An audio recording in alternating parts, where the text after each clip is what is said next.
Bonjour frères et sœurs, je remercie le Seigneur pour sa grâce ce matin. Je remercie le Seigneur pour la vie de chaque personne qui va écouter ce message et qui écoute ce message.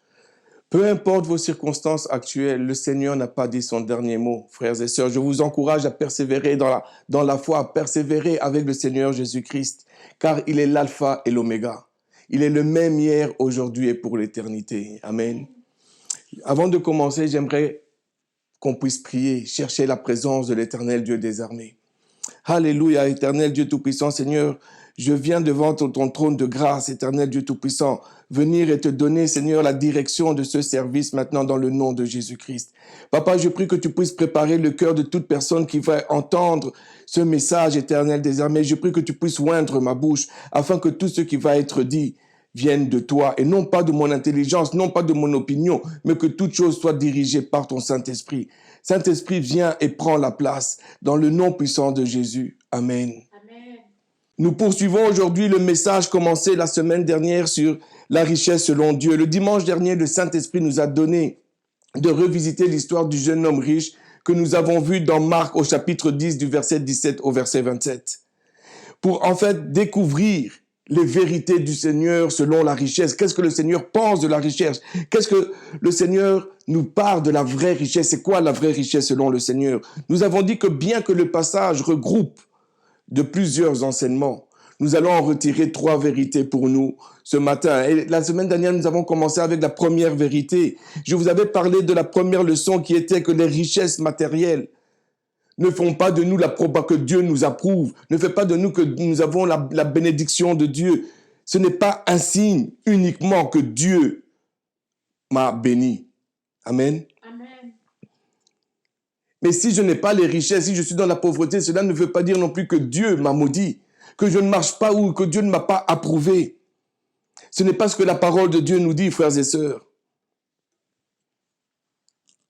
Je vous avais également dit que les richesses matérielles étaient à la portée de tous. Que je vous avais même expliqué que d'après le magazine Forbes, les 3 cas où les hommes les plus riches, les 3 premiers hommes les plus riches, je vous avais dit qu'ils n'étaient pas nécessairement chrétiens.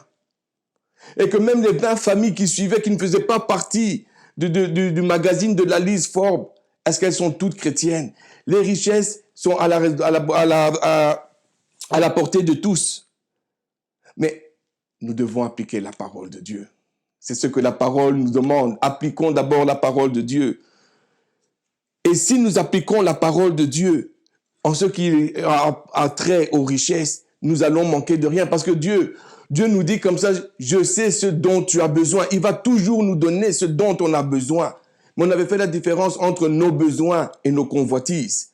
On avait dit comme ça que nos besoins ne sont pas nos convoitises, mais Dieu a toujours pris l'engagement de tenir.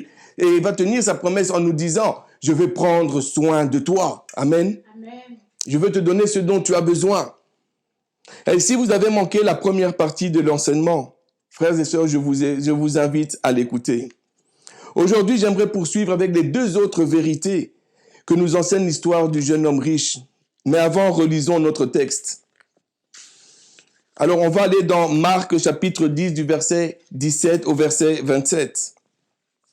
Comme Jésus se mettait en chemin, un homme accourut et se jetant à genoux devant lui. « Bon maître, lui demanda-t-il, que dois-je faire pour hériter la vie éternelle ?»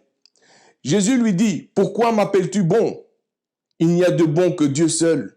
Tu connais les commandements, tu ne commettras point d'adultère, tu ne tueras point, tu ne déroberas point, tu ne diras point de faux témoignages, tu ne feras tort à personne, honore ton père et ta mère. » Il lui répondit, « Maître, j'ai observé toutes ces choses dès ma jeunesse. » Jésus l'ayant regardé les mains et lui dit, « Il te manque une chose. Va, vends tout ce que tu as, donne-le aux pauvres et tu auras un trésor dans le ciel. Puis viens et suis-moi. » Mais affligé de cette parole, cet homme s'en alla tout triste, car il avait de grands biens. Jésus, regardant autour de lui, dit à ses disciples qu'il sera difficile à ceux qui ont des richesses d'entrer dans le royaume de Dieu. Les disciples furent étonnés de ce que Jésus parlait ainsi, et reprenant, il leur dit, « Mes enfants, qu'il est difficile à ceux qui se confient dans les richesses d'entrer dans le royaume de Dieu. Il est plus facile à un chameau de passer par le trou d'une aiguille qu'à un riche d'entrer dans le royaume de Dieu. Les disciples furent encore plus étonnés et ils se dirent les uns aux autres, « Et qui peut être sauvé ?» Jésus les regarda et dit, « Cela est impossible aux hommes, mais non à Dieu, car tout est possible à Dieu. » Amen. Amen. Alors, la deuxième vérité qui découle de ce passage, c'est que l'amour de l'argent, l'amour des biens matériels peuvent nous empêcher de rentrer dans le royaume de Dieu. Au verset 24 et 25, il nous est dit ceci. Jésus nous dit que les disciples furent étonnés de ce que Jésus parlait ainsi. Et reprenant, il leur dit, « Mes enfants, qu'il est difficile à ceux qui se confient dans les richesses d'entrer dans le royaume de Dieu. Il est plus facile à un chameau de passer par le trou d'une aiguille qu'à un riche d'entrer dans le royaume de Dieu. » Les richesses de ce monde, frères et sœurs, peuvent devenir un véritable danger pour notre foi et pour notre marche avec Dieu. Je ne dis pas qu'elles sont, je dis elles peuvent être un véritable danger dans notre marche et dans notre foi avec le Seigneur Jésus-Christ. Si nous leur donnons une grande place dans notre vie. Je ne dis pas de ne pas avoir des ambitions. C'est pas ce que je suis en train de dire. On peut avoir des ambitions, on peut avoir des rêves, et il faut avoir des ambitions, il faut avoir des rêves. C'est pas ce que je suis en train de dire, mais il ne faut pas que ça prenne la première place. Amen. Amen. Vous voyez, ce jeune homme voulait vraiment être sauvé. Il désirait ardemment avoir la vie éternelle. Mais il y avait un problème avec la réponse de notre Seigneur Jésus-Christ. Ce jeune homme avait un gros problème. Il ne voulait pas abandonner, il ne voulait pas partager, il ne voulait pas donner aux pauvres sa richesse. Il avait travaillé dur pour avoir ce qu'il avait. La richesse était sa réputation, ça a fait sa réputation. Il était accepté de ses pairs. On lui donnait une place d'honneur. Il était riche. Et le Seigneur qui lui dit, attends, donne-moi ça. Donne, vends aux pauvres. Même pas donne-moi ça, mais vends aux pauvres, donne aux pauvres. Vends tout ça, réjouis, donne tout ça aux pauvres, toute ta richesse, et puis viens et suis-moi. Le Seigneur lui demande de tout abandonner et de le suivre. Mais il n'a pas pu le faire, il était attristé. La parole nous dit qu'il était attristé. Parce que son cœur était fortement attaché aux biens matériels. Son cœur était fortement attaché aux biens terrestres. Vous voyez, pour lui, le royaume de Dieu ne valait pas ce prix-là. Oui, je veux être sauvé, mais Seigneur, donne-moi une minute. Je ne peux pas donner tout ça, parce que c'est ça qui fait qui je suis. C'est ma réputation d'abord, c'est ma richesse. Je veux être confortable, je veux avoir ma richesse, je veux avoir mes biens terrestres. Est-ce que, Seigneur, je ne suis pas prêt à te donner tout ça pour gagner la vie éternelle? Pourtant, il voulait la vie éternelle. Il recherchait la vie éternelle. Il est allé au pied de Jésus. Et la parole nous dit, dans les versets plus hauts, il s'est même mis à genoux devant le Seigneur pour dire, qu'est-ce que je dois faire? Parce que je suis prêt à recevoir la vie éternelle. Mais il ne voulait pas avoir la vie éternelle au prix de tous ses biens. Il ne voulait pas donner ses biens matériels pour suivre Jésus-Christ, pour avoir une vie consacrée à Jésus-Christ. Il n'était pas prêt à perdre tout ça. Et vous voyez, si Jésus lui avait dit pour être sauvé, il faut donner 3000 vaches ou suivre des règles, il l'aurait fait. Parce qu'il avait assez de richesses pour acheter 3000 vaches. Il avait assez de courage et de force en lui pour pouvoir suivre les règles, étant donné que la Bible nous dit comme ça qu'il suivait rigoureusement les lois de Moïse. Donc c'était déjà la preuve qu'il était déjà habitué à suivre des règles. Mais à ce moment-ci, c'est pas ce que le Seigneur lui demande. Le Seigneur ne lui demande pas, donne-moi 3000 vaches, donne-moi ceci, donne-moi ton argent, donne-moi vite ton compte en banque. Il ne dit pas, donne-moi. Il lui dit pas, suis ces règles. C'est pas ce que le Seigneur voulait. C'est pas ce que le Seigneur recherche, frères et sœurs. Ce que le Seigneur voulait, c'était le trône de son cœur. Amen. Il voulait le trône de son cœur. Mais malheureusement, ce trône était déjà pris par autre chose, par l'amour de l'argent. Où en sommes-nous? Est-ce que notre trône, le trône de notre cœur est pris par autre chose et que le Seigneur Jésus-Christ ne peut pas venir à l'intérieur de nous et régner en majesté? Amen. Bien-aimé, l'amour des richesses de ce monde est un grand piège que l'ennemi utilise pour éloigner les enfants de Dieu de ses voies et de leur destinée. Paul dit à Timothée, 1 Timothée 6, 9 à 11, nous dit ceci, « Mais ceux qui veulent s'enrichir tombent dans la tentation, dans le piège et dans beaucoup de désirs insensés et pernicieux qui plongent les hommes dans la ruine et la perdition. Car l'amour de l'argent est une racine de tous les maux, et quelques-uns, en étant possédés, se sont égarés loin de la foi, et se sont jetés eux-mêmes dans bien des tourments. Pour toi, homme de Dieu, fuis ces choses et recherche la justice et la piété, la foi, la charité, la patience et la douceur. » Amen. Amen. Très souvent, les personnes qui deviennent riches sont des personnes qui peuvent devenir avares. Elles tiendront souvent le langage « je dois investir pour gagner plus ». Il faut faire un investissement. Si tu veux avancer, tu dois investir. Et tu vas voir ce que tu vas retenir. Ils vont dans des banques, ils vont dans plusieurs banques pour pouvoir investir en même temps et gagner encore plus. Ils vont jouer à la bourse ici et là parce que il faut investir. Mais rares sont ces personnes-là qui vont venir et vont bénir, ils vont aider un frère, une sœur, ils vont bénir des personnes qui savent qu'ils ne pourront jamais leur donner en retour. Parce que pour eux, ça ne sera pas un investissement. Et pourquoi ils vont le faire? Pour la bonne et simple raison que les richesses, très souvent, commandent l'être humain. Et que nous savons que lorsque les richesses commandent une personne, elle va toujours devenir avare. Ou je pourrais dire très souvent, pour ne pas généraliser, très souvent on va devenir avare parce que les richesses vont commencer à commander. Le livre d'Ecclésiaste 5, 9 nous dit « Celui qui aime l'argent n'est pas rassasié par l'argent, et celui qui aime les richesses n'en profite pas. C'est encore là une vanité. » Amen. Amen. Le désir de la richesse et l'appât du gain nous conduisent souvent à l'esclavage. Parce que ce désir prend la place de Dieu. Et toute chose qui prend la place de Dieu nous rend esclaves. Amen. Amen. Toute chose qui prend la place de Dieu dans notre vie, dans notre cœur, nous rend esclaves. Et ce désir, une fois qu'il rentre dans notre cœur, ce désir d'avoir plus d'argent, ce désir de rechercher des richesses et des biens matériels, une fois qu'il s'est bien installé dans notre cœur, on commence à agir en dehors de ce que la parole nous demande d'agir. La façon dont nous devons agir, les préceptes et les enseignements de notre Seigneur, on quitte de ça parce que c'est l'argent qui commence, ou les biens matériels qui commencent à diriger notre vie. Amen. Amen. Mon frère, ma sœur, quelle est ta relation avec les richesses de ce monde?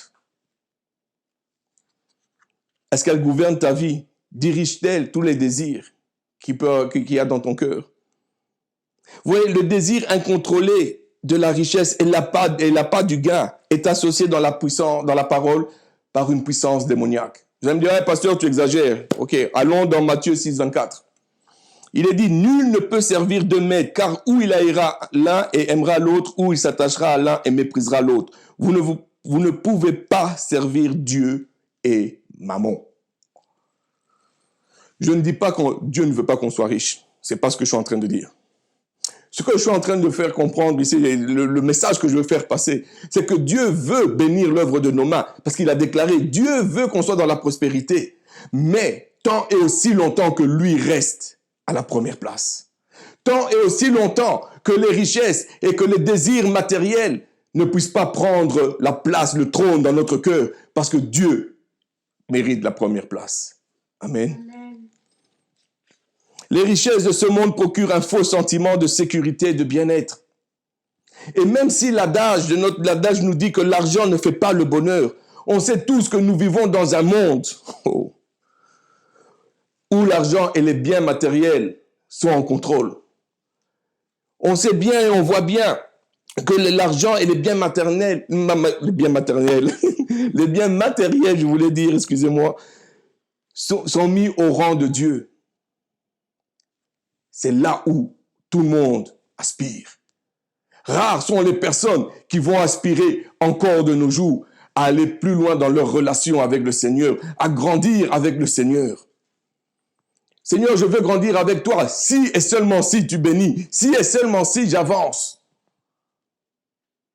Frères et sœurs, allons vers Dieu pour qui il est. Plusieurs pensent que leur vie dépend du montant d'argent qu'ils ont dans leur compte, des biens matériels qu'ils peuvent avoir. Et malheureusement, même les chrétiens tombent dans la séduction de croire que les biens matériels sont non seulement une marque de notre réussite, mais surtout sont une finalité dans notre vie. Oh, Rashandaraseke.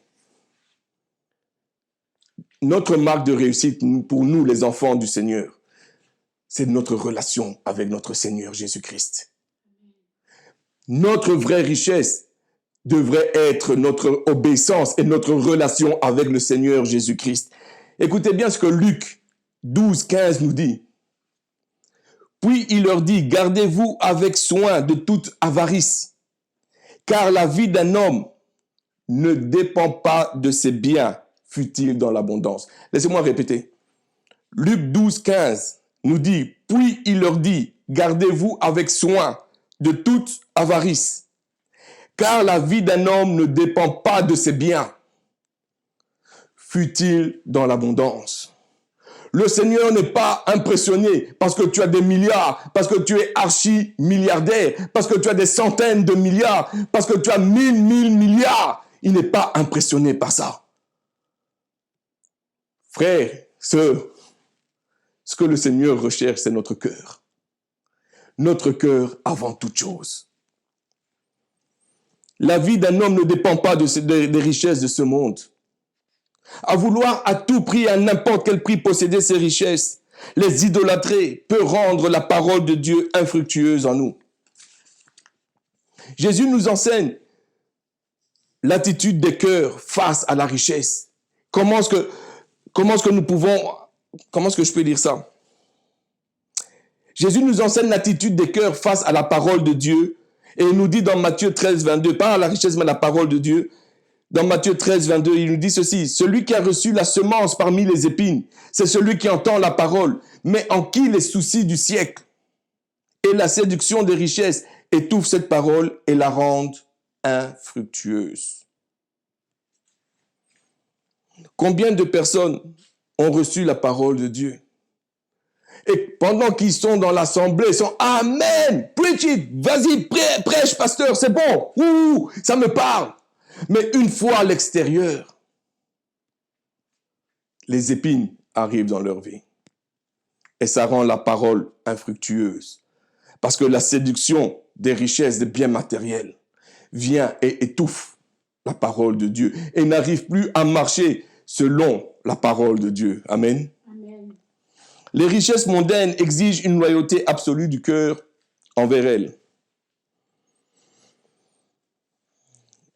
Un millionnaire va chercher à avoir, une personne qui a 1 million va chercher à avoir 2 millions. Quand elle a 2 millions, elle va chercher à avoir 4 millions. Quand elle aura 4 millions, elle va chercher à avoir 8 millions. Ainsi de suite. Parce qu'il devient esclave. Et puis après commencent les compétitions. Il faut que je fasse parmi les 10 premiers, les 10 plus riches. Il faut que je fasse parmi les 5 premiers. Il faut maintenant que je devienne l'homme le plus riche du monde. On devient esclave. Parce qu'on commence à rentrer dans les compétitions. On commence à avoir, à servir un autre maître. Matthieu 6, 21 nous dit, car là où est ton trésor, là aussi sera ton cœur. À nous de faire le choix. Qui on veut servir? Où se trouve notre trésor? Est-ce que notre trésor c'est Christ? Ou bien c'est les richesses et les biens matériels que ce monde a à nous offrir? Parce qu'on ne peut pas avoir 2 trésors. On ne peut pas avoir un trésor, un pied dans le trésor de Christ et un pied dans le trésor du monde. Parce que la parole est claire, je vais te vomir, parce qu'on devient tiède.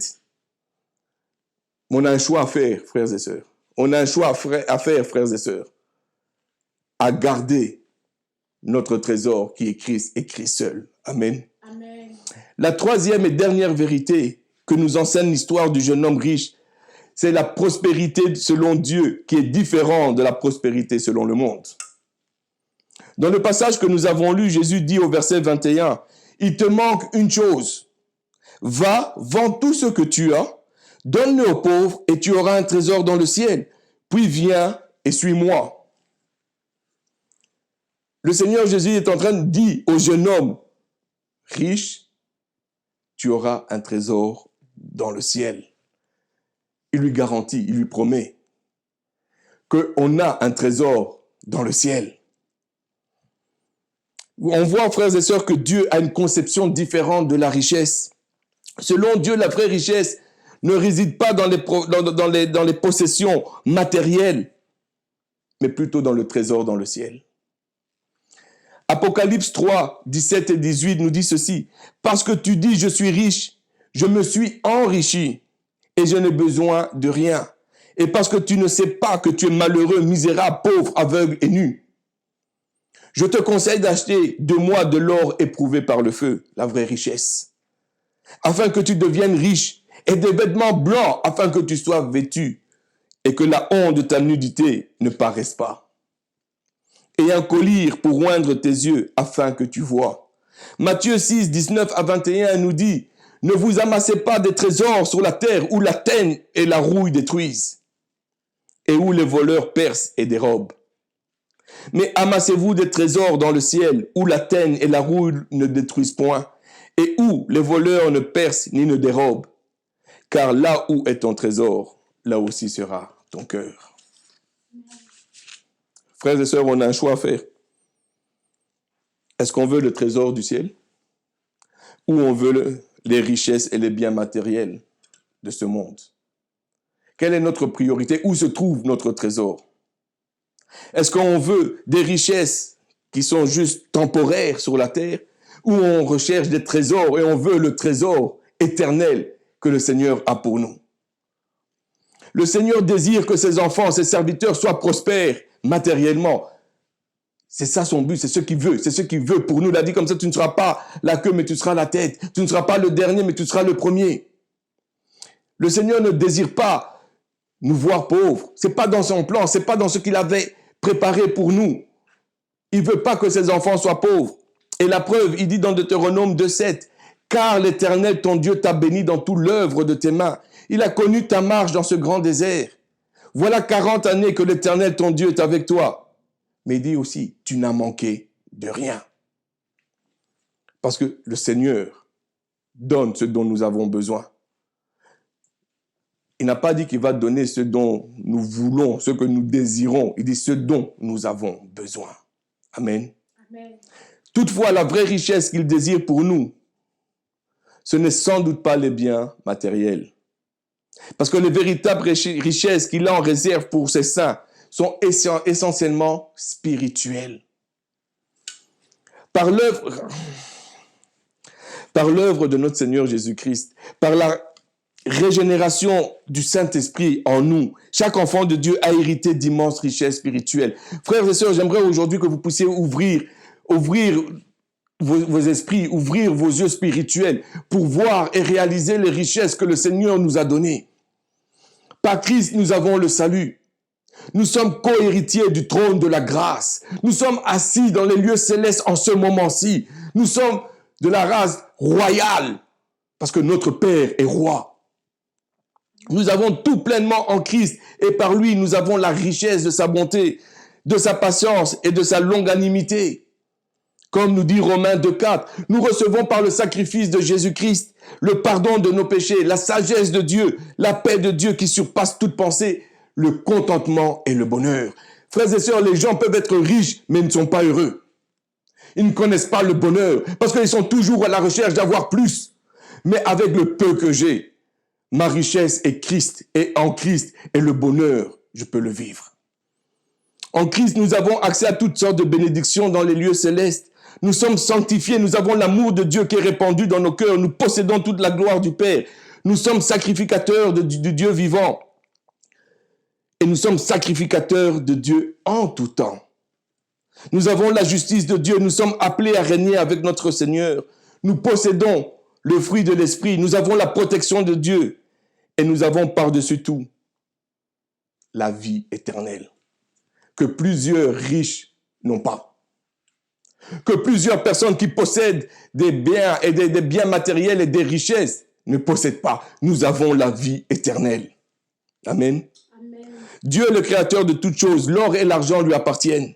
Mais la richesse que Dieu veut pour nous, ce n'est sans doute pas les biens matériels. Mais en tant qu'enfants de Dieu, nous sommes héritiers d'immenses richesses spirituelles. Le Seigneur notre Dieu a des plans merveilleux pour nous, comme il dit dans Jérémie 29, 11. Le Seigneur désire que nous lui donnions la première place, que nous puissions le rechercher, lui et lui seul, avant toute chose. Le Seigneur désire la première place et il mérite la première place. Tout lui appartient et nous allons tout ce que nous recherchons, nous allons le trouver en lui et nous allons l'obtenir par lui afin que nous puissions le glorifier lui et lui seul. Amen. Amen. Jésus-Christ nous dit dans Matthieu 6, 33, « Cherchez premièrement le royaume et la justice de Dieu, et toutes ces choses vous seront données par-dessus. » En fait, dans ce verset, le Seigneur Jésus-Christ nous fait une promesse que si notre préoccupation première est de chercher son royaume, et de chercher sa justice, et de le chercher lui, de chercher à le connaître, que si nous voulons avant toute autre chose,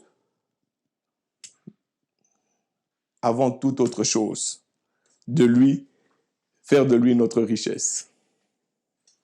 Si nous voulons avant toute autre chose faire de lui notre richesse, alors il nous donnera toutes ces choses que nos cœurs désirent tant. C'est en lui que ce que notre cœur désire, c'est en lui que nous allons avoir ça. Par lui que nous allons avoir ça. Parce qu'il est la source de toute bénédiction. Le Seigneur Jésus-Christ est la source de toute bénédiction. Oui, on va travailler fort, mais ce n'est pas le travail qui va nous donner ce dont nous avons besoin, mais c'est le Seigneur qui va pourvoir à nous, parce que son nom est Jéhovah Jireh, le Dieu qui pourvoit. Abraham est l'exemple de la prospérité selon Dieu. Abraham a cherché toute sa vie la présence de Dieu, frères et sœurs. Son cœur était attaché à Dieu et Dieu lui a donné la prospérité. Et quand je regarde la vie du patriarche, il n'a jamais permis à la richesse, il n'a jamais permis à ses biens de contrôler sa vie. Mais il a toujours été fidèle à Dieu. Il a toujours cherché la face de Dieu. Il a cherché Dieu pour qui il était et non pour ce qu'il pouvait tirer ou avoir de Dieu. David avait également saisi cette vérité. De berger qu'il était, le Seigneur a fait de lui le roi d'Israël, un roi puissant. De la pauvreté, il est passé à la richesse. De dormir dans les pâturages dehors avec les brebis, il dormait dans le palais royal. Dieu peut nous élever et veut nous élever, mais marchons selon les lois de l'Éternel, les préceptes de l'Éternel, les commandements de l'Éternel. Marchons en obéissance à l'Éternel. Soyons des bons gestionnaires de ce que le Seigneur nous donne. S'il nous a donné un peu, soyons bons gestionnaires de ce qu'il nous a donné afin qu'il nous donne encore plus. Amen. Mais toute sa vie, David marchait avec Dieu. Il n'a jamais laissé les biens, le pouvoir, contrôler sa vie. Et même quand il allait au combat et qu'il gagnait et que Saül perdait, et qu'il y avait tous ces gens qui essayaient de glorifier David pour les victoires qu'il avait, David était toujours humble parce qu'il savait que c'était Dieu qui lui avait donné la victoire. Amen. Amen. David bénissait ses pères avec ses biens, car il savait que sa source de bénédiction était Dieu et Dieu seul. Frères et sœurs, notre source de bénédiction, c'est Dieu. Amen. C'est Dieu qui a pourvu que je travaille. C'est Dieu qui a pourvu de m'ouvrir la porte pour que je puisse travailler, afin que je puisse bénir et non pas garder tout pour moi. Amen. Amen. On arrive à la fin de notre série et j'aimerais conclure avec ceci.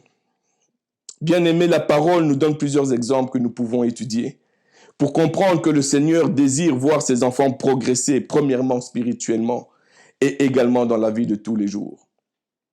Le Seigneur veut nous voir prospérer. Il nous est dit dans le livre de 3 Jean, chapitre 1, verset 2, « Bien-aimé, je souhaite que tu prospères à tous égards et sois en bonne santé comme prospère l'état de ton âme. » L'argent et les biens matériels ne sont pas de mauvaises choses en soi. C'est très bon. Ce qui pose problème, c'est le fait de nous laisser asservir par les richesses de ce monde, au lieu de nous laisser conduire par Dieu.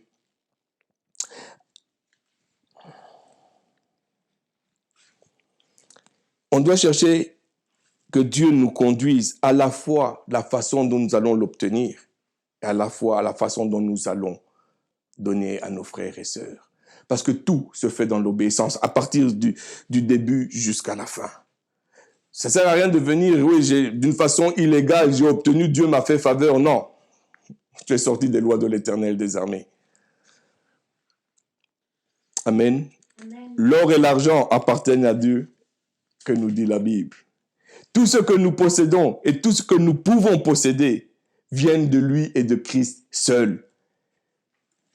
Et parce que ça vient de lui, il va nous demander des comptes sur la gestion que nous avons fait avec.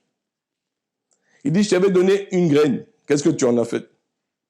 Est-ce que tu l'as plantée? Parce qu'en bénissant les autres, je suis en train de planter ma graine, afin que le fruit, l'arbre, sorte et que j'en récolte encore plus, que je récolte encore plus de graines. Amen. Amen. Est-ce que nous le faisons?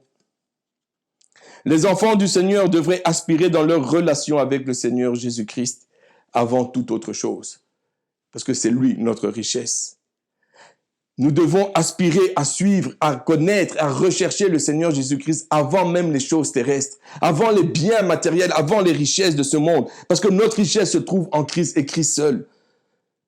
Notre richesse se trouve à connaître Christ, le roi des rois, le Seigneur des seigneurs. Il nous donne ce privilège de rentrer dans sa présence. Notre richesse vient en obéissant à la parole du Seigneur Jésus-Christ, à l'enseignement du Seigneur Jésus-Christ. Colossiens 3:1 nous dit, si donc vous êtes ressuscités avec Christ, cherchez les choses d'en haut, où Christ est assis à la droite de Dieu. Alors travaillons à nous amasser un trésor dans le ciel, frères et sœurs. Ce trésor dans le ciel va rester pour l'éternité. Les richesses de ce monde, c'est juste temporaire. Parce qu'une fois que le Père te ramène, te rappelle à lui, qu'est-ce qui va rester avec ça? Ce n'est pas toi, tu ne vas pas partir avec. Mais qu'est-ce que tu vas aller rejoindre? Quel trésor tu auras dans les lieux célestes? Amen. Amen. La Bible nous dit, ne vous amassez pas de trésors sur la terre, mais amassez-vous de trésors dans le ciel. Car là où est ton trésor, là aussi sera ton cœur. Que le Seigneur vous bénisse et que le Seigneur Jésus-Christ puisse être votre richesse. Que le Seigneur vous bénisse. Amen. Amen. Et voilà ce qui met fin à notre service pour aujourd'hui. Nous bénissons l'Éternel pour sa présence, nous bénissons l'Éternel pour sa fidélité et nous le bénissons pour sa parole. Et nous vous disons un énorme merci pour votre participation semaine après semaine, peu importe là où est-ce que vous êtes. Vous nous soutenez semaine après semaine et nous vous remercions infiniment. Que le Seigneur vous bénisse et se manifeste grandement dans vos vies. Si vous avez des témoignages, si vous avez des questions, si vous avez des requêtes de prière, n'hésitez pas à nous contacter, n'hésitez pas à nous les envoyer sur nos différentes plateformes. Vous pouvez nous visiter sur notre site internet au www.centrechrétiengenex.com ou nous suivre sur Facebook au CC Genex ou sur Instagram au Centre Chrétien Genex. Si vous avez manqué nos dernières prédications ou nos derniers services, ne vous en faites pas. Nos services sont disponibles sur notre page Facebook et nos prédications sont disponibles sur notre chaîne YouTube OCC Genex. Alors, vous savez quoi faire? N'hésitez pas à nous suivre, à vous abonner et surtout à partager. Nous remercions le Seigneur pour la parole que nous avons reçue aujourd'hui, d'être un outil de bénédiction pour les gens qui nous entourent, mais aussi d'avoir les yeux fixés sur notre Seigneur. Alors, telle est notre prière. Et nous prions que le Seigneur puisse travailler, puisse laisser germer cette parole-là dans votre cœur et qu'il puisse vous donner des révélations, qu'il puisse vous parler, qu'il puisse se manifester grandement et vous aider à demeurer sur le bon chemin. N'oublions pas en fait, nous sommes la lumière du monde et le sel de la terre. Alors, allons-y et témoignons et proclamons la bonne nouvelle du Seigneur et que notre vie le glorifie. Que le Seigneur vous bénisse abondamment, que ses anges campent autour de vous et que sa faveur demeure sur vous. Soyez bénis et on se revoit la semaine prochaine. Au revoir.